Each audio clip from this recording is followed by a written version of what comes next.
Hello, good day, or as we say in Australia, good day, mate. But as you probably guess, I'm not Australian. Well, I am now, but I've only been here 20 or so years. Um, Before we start the presentation, I have to admit to being in somewhat of a dilemma. This is a conference about risk and risk management, but I don't want to talk about either of those. I want to talk about something much more important, which is how people could make even better decisions. So look, I'll be frank, if you're a true believer and you think that risk management is the solution to all ills, then, well, you better leave now because I'm going to challenge your beliefs. If you feel uncomfortable about that, then I'd sign off. So first of all, let me just recap what I said last year. Last year, my colleague Roger Estelle and I did a presentation that talked about risk management being the millstone around the necks of organisations. And what we said then is, although everybody's talking about risk management nowadays, really there's no agreement what those words mean. Everybody uses those words often for virtue signalling or to sell their services. But really, nobody knows what it means. And in fact, we're not even sure what problem it's solving. As my colleague says, is if risk management is the answer, what was the question? And even amongst those who advocate that this is the best thing since sliced bread, mainly because they earn their crust selling it, there is no settled meaning. Nobody really knows what it means and really why we're doing it. I mean, there's lots of theories out there, but in practice, quite frankly, it just doesn't happen. All we do know is that it's clumsy, and every few weeks there's another piece of jargon or some ever-changing construct that comes out, which actually complicates life for normal people who just go about making normal decisions. And it doesn't actually improve their decision-making a lot. If anything, it compromises them. And it's little wonder that risk management gets pushed off to one side as a narrow, silo-based compliance activity, which, to be frank, nobody really wants to be interested in unless a regulator forces them to do it. And even then, they do the minimum amount that they have to. And the fact is, although, you can read many books saying this is great and it actually improves organizational performance, there's no evidence to that whatsoever. And that's what we said last year. The paper last year was called The Millstone Effect of Risk Management. And we explained then that current day risk management has this complex jargon where there's these special words that only have special meanings, which are therefore a barrier to communication for normal people that speak normal languages. It's almost as though there's a bit of conspiracy there that we really don't want normal people to speak this language because they may actually rumble that there's not much actually going on behind the scenes. And you can read a few papers, you can read endless surveys that tell you that risk management's good for you, but there's actually scant evidence that adopting these huge risk management edifices, often with three-letter acronyms like GRC, ERM, ORM, IRM, and so on, and even less, employing some specialist risk people in a risk function actually improves things in an organization. Sure, you can find some studies that show correlations between organizations that seem to be doing well and claim to have good risk management, but quite frankly, that's correlation, not causation. And often, as I said before, you feel that this is just virtue signaling, that organizations write in their annual reports that they're doing good risk management just because their shareholders and stakeholders expect to read that. But often if you read these reports, what they actually say there seems to bear no resemblance to what they actually do on the ground. And look, I've spent nearly 40 years in risk management now, and I've visited hundreds and probably thousands of organizations in that time that say they're doing risk management, but when you get down to it, you talk to real people who make real decisions. Hey, nobody's using a matrix, nobody's looking at a risk register, nobody ever looks at a risk appetite statement, I can assure you of that. So unless there's some sort of compliance obligation where a regulator needs to tick a box because you have a piece of paper that says risk appetite statement. Our view is that this whole exercise just creates a false sense of confidence. And really, you're wasting money that could be better spent on things like teaching decision makers throughout the organisation to make even better decisions. So rather than encumbering your organisation with all this complexity and artifacts and odd things, why don't you just strip it down to what really matters, which is helping people make even better decisions. Therefore, last year, we simply concluded that this thing called risk management is actually hindering rather than helping deciders, that's people who make decisions, make sound decisions. So look, that's it from me in terms of risk management. Let's get on to something much more important, which is how people make decisions and how we can improve how they make decisions. Now, when you look at this fairly carefully, you realise that we're all very much the same, that there is a broadly similar method we all adopt to make decisions, particularly when we work within organisations. But look, the same process applies to us in our personal lives. Whether we realise this process is taking place or not, it is. And when I describe it, you will soon see how, in fact, it's the method that you use every day. Obviously, people do follow this method, and particularly when deciders are experienced, then they end up making reasonably sound decisions, even if they're not aware of the process and they're just implying it intuitively rather than consciously. I mean, let's be frank. If it were not so, most organisations would have folded by now. But the fact is that your organisation and all organisations around the world seem to move forward. They function reasonably well on a daily basis. They make decent decisions, and they actually do okay most of the time. So let me just put some key points down. And this is certainly not theory. This is just to explain some of the words that I'm going to use. But these are simple words. They're not special jargon. They're words that have dictionary meanings. So first of all, very clear thought, which is the way that organisations move forward and achieve their purpose, which after all is why they exist. The core reason for them being, which at the end of the day is the reason that they're there. And therefore they make decisions to ensure that they continue to be there and achieve that purpose. So decisions are there to enable organisation to continue to pursue their purpose. And they do that because when opportunities arise, which they obviously have to identify, then they have to decide how to respond to that opportunity. And generally, when you look at decisions, there are two elements. The first one is the primary element we call, which is that which actually exploits the opportunity. It's the action that we take as a result of the decision to actually act upon the opportunity and progress the organisation towards its purpose. And the second elements of decisions are those additional things that we think we should do, which help us achieve the primary elements, and particularly deliver the desired outcomes, or in some cases prevent undesired outcomes. And those secondary elements include monitoring arrangements, the way we keep an eye on things, the way we survey things to make sure that, for example, we are getting the outcomes we desire, and that the basis on which we made the decision hasn't varied in time. I'll come back to that in some detail later.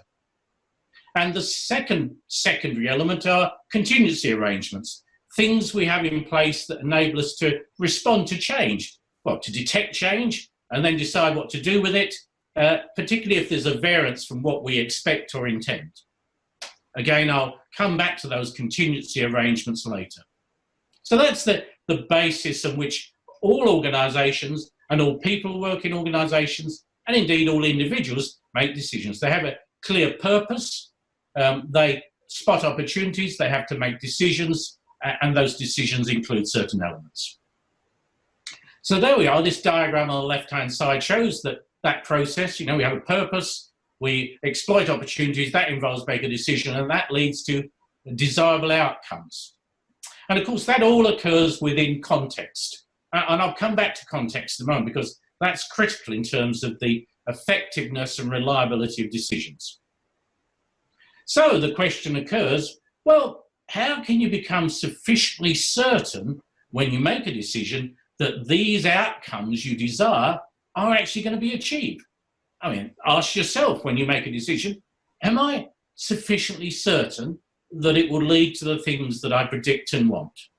Well, two key things you can do is actually understand the process you're going through making that decision and the various elements. And that's really what this presentation is about. It's about exploring these blocks on the screen in a little bit more detail so that you'll become more conscious of the elements in the decision-making process.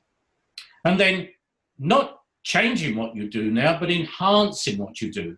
Doing it maybe a little bit better, maybe spotting some of the gaps or the weaknesses in what you do now so that you make decisions, but you do them better, which means you have even more confidence you're going to achieve the outcomes you desire. It's very simple, really. Now, contents. Now, Roger and I have been investigating accidents, disasters, stuff-ups, and anything that involves misery for many, many years. In fact, all of our careers. I've looked at massive explosions, company financial disasters, organizational catastrophes. Roger's looked at fires and disasters and stuff-ups of all manner. And between us, we realize that in most cases, these things have arisen because as part of the decision that created the problem area, people were not clear about context. They weren't aware about the internal context. They assumed that everything will be fine. They assumed that everything will be working. They assumed that everything was there. They assumed that people knew what to do. And being clear about the internal aspects of the organisation, the setting for this decision, is clearly vital. Similarly, having a rounded and clear and unbiased view of the external environment, particularly the stakeholders, and your dependency on them doing the right thing or them providing the opportunity, for example, is important. And most organisations understand about external context and to a lesser extent think about the internal context. Where we find that organisations miss is, of course, going beyond the immediate external context, and therefore we like to think about this wider zone of context, going to more external influences, geopolitical influences, global influences. We may not always think about the effect on the Brazilian rainforest or what Mr. Trump does or what's happening in the Bank of England this morning when it comes to making decisions, but we do know that our world is so interconnected nowadays, we are so global, that just a small problem over there can have enormous ramifications for our decisions and what we do. And often the opportunities arise not immediate to an organisation, but some way off, and spotting them early, of course, is a great way of taking advantage to them. So certainly, Roger and I think, in addition to the internal and external context, it's always worthwhile stretching your mind and thinking about something a lot wider. And of course, when you start to think about context, you realise that a lot of things that you establish there, you might believe are facts, but in fact are assumptions. That, you may think it's going to happen this way, but of course that's an assumption. You may think that you have the internal resources to do that, but of course that's an assumption. You may assume that the Federal Reserve in the USA is going to take a particular action, but that's an assumption. So you start to see that when it comes to making a decision, there's an iterative process here. And the first thing I have to say is that good decisions involve decision makers thinking of a wide range of options and not just focusing immediately on the solution. I think we all know of projects, and in fact, if you think in your own organisation at present, you'll know of projects where people said, look, I want to build this, without saying, hey, there's an opportunity. What's the optimal solution here to leverage that opportunity? They want to build it, they want to create it, they want it to be painted blue, and they want to sit over there, rather than, hang on a moment, let's explore options here. So good, effective deciders always make some tentative decisions first, and they explore those tentative decisions in terms of the assumptions that sit behind each one of them. And they want to understand those assumptions, particularly in terms of their significance for the decision. And I'll return to the question of significance in a moment. And sometimes they may want to gather more information, and generally that's through having good quality conversations with people so that they can revise those assumptions, maybe to give them more confidence in the assumption, maybe to give them less. And then at some point they have to say, well, given what we know and given these range of options, what's the best way of ensuring that our outcomes are sufficiently certain? What's the preferred option, if you like? What's the preferred go-ahead option? And what are the assumptions on which that is based? We may, of course, if we're not sufficiently certain, have to then adjust the decision. We may go back and examine those tentative decisions. We may amalgamate some things, or we may chuck them all out and start again. We may even decide that this opportunity is not for us.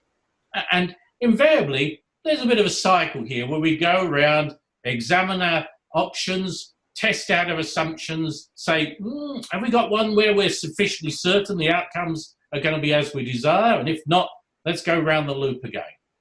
And, it may not be explicit, but that's certainly the sort of thought processes we all go through. And certainly for the biggest decisions, maybe it is an idea to make them explicit, to involve others through conversations in this iterative process. Now, I mentioned assumptions a couple of times now, and it's not a fancy word, it's just what the dictionary says it is. It's things we mean to be true, or something we believe to be the case. And the fact is that nothing's absolutely certain. Even those facts you rely on are uncertain. Yeah? And assumptions are components of all decisions. Everybody makes assumptions when they make decisions. It's impossible not to. If you think about it, assumptions are the sources of uncertainty in decisions. It's where the uncertainty lies.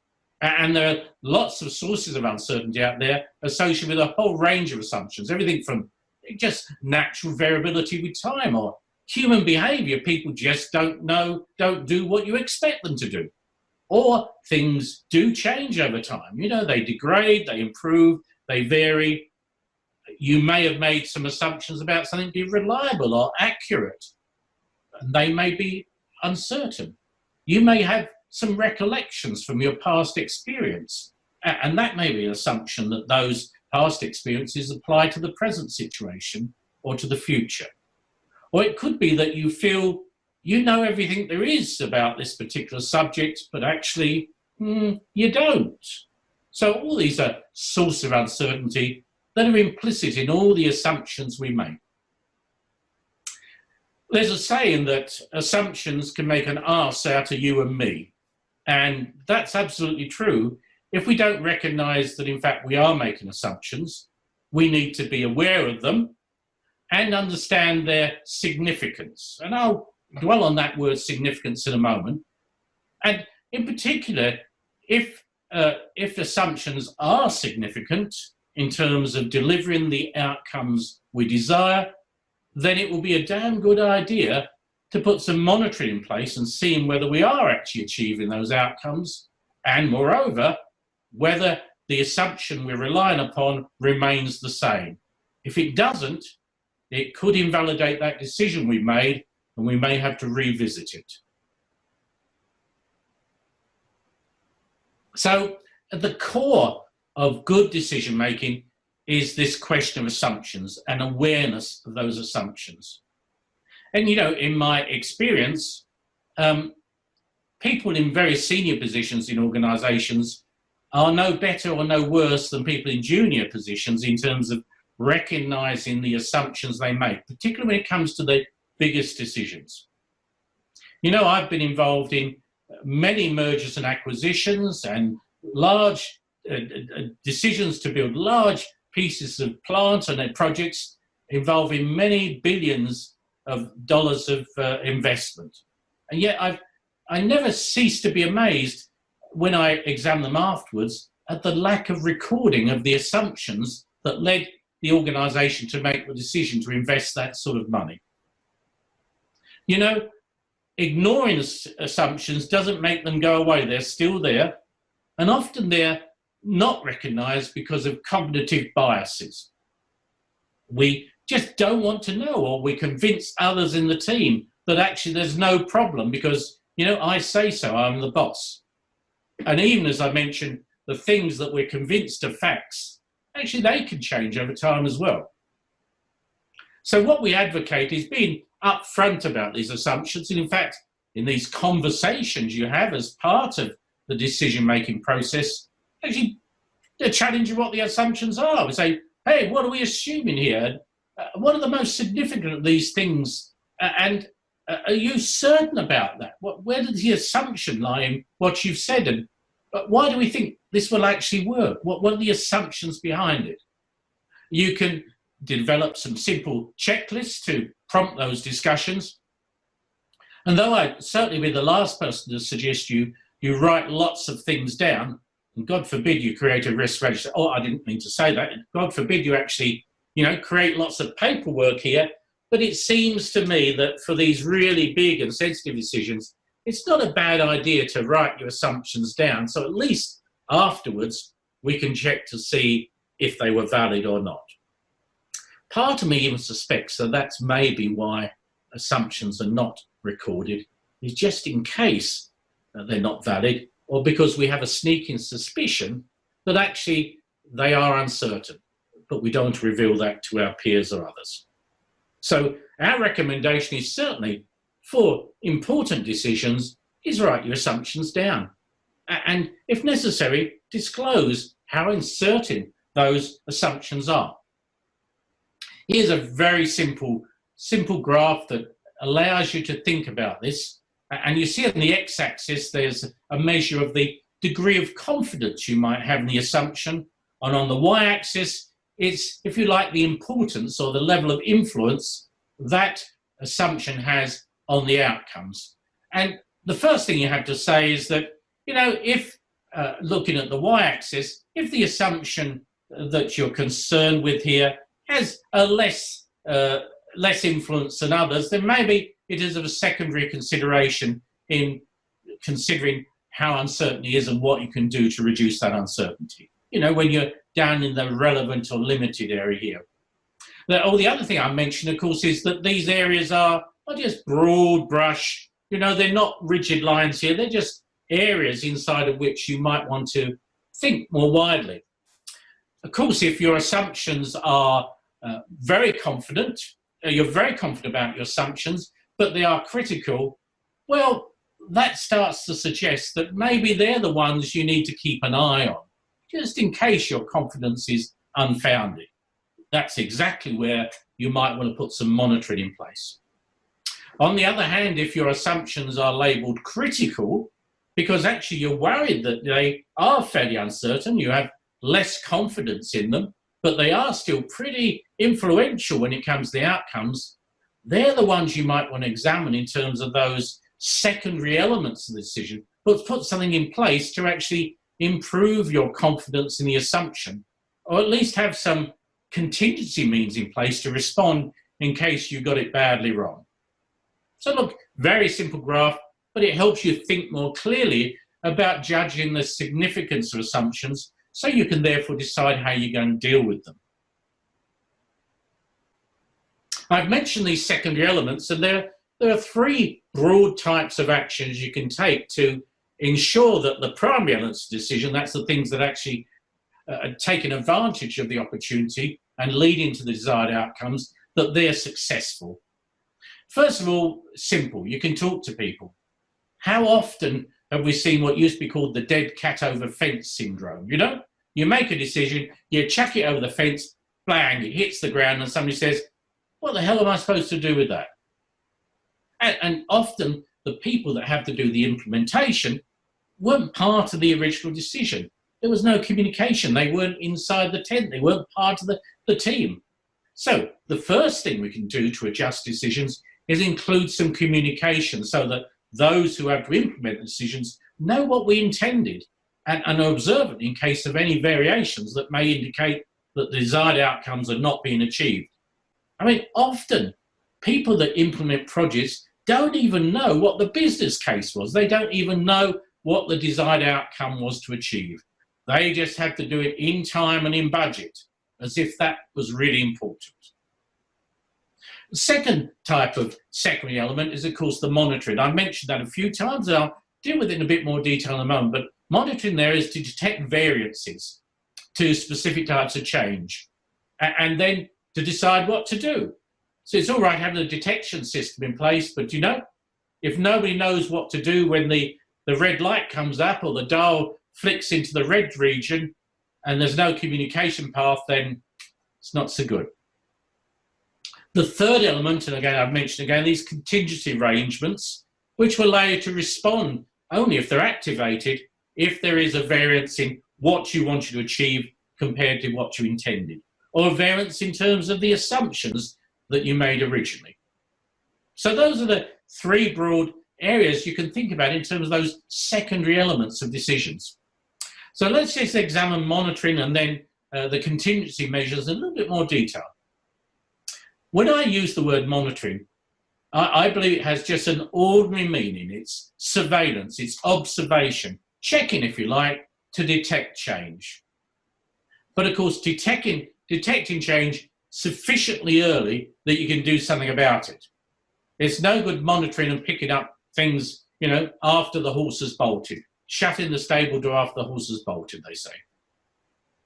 So monitoring, if we got monitoring in place, good monitoring in place, that actually might reduce the significance of our assumptions because, it gives us more confidence that although we think that assumption is uncertain, we're going to pick up when the variance increases to an extent that our outcomes are being prejudiced. It reduces uncertainty. But you need to know what to look for. And, when you go around organisations, there are endless checking systems in place. And I like just to say, well, what's this for?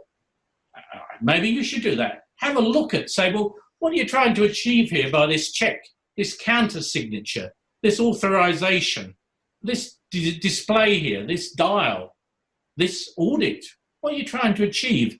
And what do you do when it hits this variance? Who makes the decision? Who do they talk to? And what are they going to do then? Designing monitoring is actually a design issue, and it has to take place at the same time that the decision is made. You can't realistically backfit this because you need lots of information that was generated during the decision-making process to actually design monitoring. So the purpose of monitoring is therefore to detect whether your implementation of the decision occurs as you intended, the outcomes from the decision are as you expected or intended, and thirdly, it picks up those changes, particularly over the life of the decision, particularly in the area of assumptions relating to context, which might signal that, in fact, the assumption you made is much less certain than you expected, or maybe even the decision made is invalid. And the monitoring may even suggest you have to go back and re-examine that decision and either revoke it or do something entirely different. I know sometimes these decisions are like runaway trains. I know particularly when they involve lots of money, it's very difficult to convince organisations to stop spending. But some projects will never die unless somebody has the nerve to say, hang on, the world has moved on, the opportunity is no longer present. We need to stop throwing good money after bad. We need to stop now. All of this is why the design of monitoring has to be part of making the decision. It's not something left to somebody else. It's part of the decider's role to not only say what the decision is and what are the primary elements, but the secondary elements that include this monitoring. It's part of the decision. And a little bit more on these contingency arrangements. Again, this word contingency, I only use it in its dictionary way. It's in anticipation, but not just of events, of any sort of change or variance that you can anticipate. We've been thinking a lot recently about coronavirus and the vulnerability of our organisations, our governments, our countries to this pandemic. And there's very few organisations or governments or countries that have actually been prepared for this type of disruption, that actually understood their vulnerability and therefore had appropriate contingency arrangements in place to allow them to continue to achieve their purpose. So these contingency arrangements allow us to anticipate possible changes, maybe assumptions or unintended events or disruptions. And they have three basic components. First of all, the capability itself, and that can be just financial. You know, insurance is a contingent capital. It's capital you can draw upon when you need it. And people keep money in the bank. They keep some savings. They have other forms of contingent capability they can draw on in the event of contingency. They also have plans or arrangements which are about how to deploy those resources and how to use that contingent capability. It's no good just having this contingent capability if you don't know how to use it, and nobody knows what their role is. And then finally, and this is absolutely vital, is how are you going to activate? How you actually decide to activate the plans and use the contingent capability. And, you know, I'm sure if you look at your organisation, you've got lots of plans there, but nobody dare ring the warning sign, blow the whistle, say, look, I'm going to decide to activate the plans because, that's too big and too difficult. And you know, the only person who can do it, well, he's gone on holiday for a month. Of course, at the end of the day, these contingency arrangements are also underpinned by assumptions, like the contingent capability is going to be available. You know, that diesel tank actually has diesel in it for that backup generator. So we do need to put monitoring in place for these contingency arrangements as well. We need to know that the activation arrangements still work, that the person whose name is on the plan still works for us, or that their replacement knows what they expected of them. And occasionally we need to rehearse these plans to allow people to remember what's expected of them if there is a contingency. Now, all of this is very practical. All of it's, we think, very sensible. And we produced what in fact is a very slim little book, which we call Deciding, which we've written for everybody really, not for boards and CEOs and things, but anybody that makes a decision. We call them deciders. And it's based on practical experience of all these sort of things that Roger and I have learned over our careers of 40 years. There's loads and loads of case studies and worked examples that really show that not only that we're all making decisions in a largely similar way, but there's lots of opportunities to improve them. And we give lots of tips and tricks and exercises and guides and things to how you can actually improve the quality of your decision making. In summary, therefore, what I would say is that sound decisions have to be consistent with your organisation's purpose. So one of the first things deciders have to do is understand what is their organisation's purpose. What are we there to achieve? Why do we exist? And if we're having conversations with people, it's a good idea to make sure we're all on the same page there. And when opportunities come along, hey, it's a good idea to make sure they're consistent with our purpose. There are many organisations out there that grab things which are not part of their purpose at all, and they end up with a very diffuse business which is pulled in lots of different ways. And I think we all know organisations that do those sort of things where people have lost sight of what we're really here to achieve. All organisations involve assumptions, and you need to be clear on that. So you need to recognise them and appreciate them, and sometimes even record them so that they're there for check-in later. You need to be honest with yourself as much as anybody else that these things which you think are true or facts, in fact, are just assumptions. At the end of the day, if you're a decider, and we're all deciders, we have to achieve sufficient certainty that the outcomes we expect will occur as we expect them to occur and as we intend them over the life of the decision.